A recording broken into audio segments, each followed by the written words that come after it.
Okay, so this is gonna be like part 2 based on these seasons that bring different weather patterns. So on page 7, I'm going to put activities. Activities based on seasons. So keep in mind we have 4 seasons. Remember the beginning of the year season is spring. So I'm gonna write spring. I'm gonna skip about 4 lines. 1, 2, 3, 4. Now I'm gonna put summer. Again, I'm gonna skip 4 lines. 1, 2, 3, 4. Then right there, I'm gonna put autumn, also known as fall. Now I'm gonna skip 4. 1, 2, 3, 4.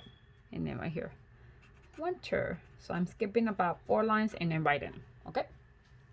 So again, activities based on seasons.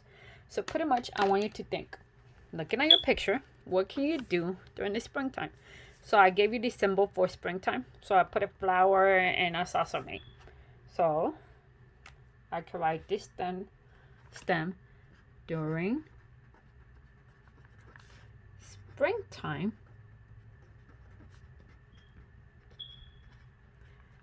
I can plant flowers in my garden. Okay, that would be ideal. Or another one, it could be during springtime. I can splash in puddles. Remember, puddles are charcos de agua, puddles of water. Okay, there's a lot of rain, so I can probably splash in them. So I'm gonna give you this sentence stem. Okay, keep in mind you can pause. During, this is the part that's changing. Time, I can, and then continue. So I'm gonna write it again in the bottom so you can see what I'm talking about. Probably write it in blue so you can see a little bit better. Summertime. During. Now I'm gonna write summer time.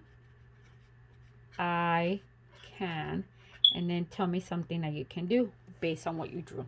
Or you can probably create something, like especially if I know it's summertime, it's really hot outside, I probably would do something. In fact, activities. I misspell activities. See, perfect example. When I do mistakes, I can cross it out. And if you did it with pencil, erase it. And that's why it's important to read again. Activities. Activities based on seasons. So right now, I'm sorry about that. I noticed that. So I'm going to make sure I address that in the beginning. Okay. So activities based on certain seasons. I want you to think about outdoor activities.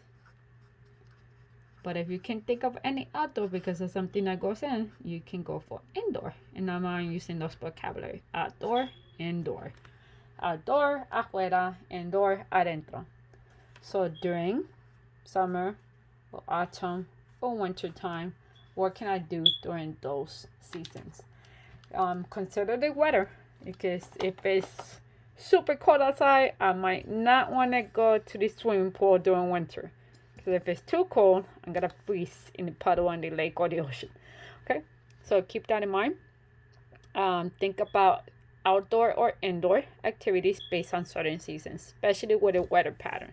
Okay, if you can, take a picture and send it to me through Schoology, but I know that process is kind of difficult for some parents and for students. So if you can, take a picture or a video, put it on Schoology. If not, just text me or send me the picture through Dojo. Okay, so keep in mind, we spoke about seasons. I will put the video again. And now I want you to think about the activity based on certain season. And we're going to continue one more time about the weather patterns. Okay, thank you.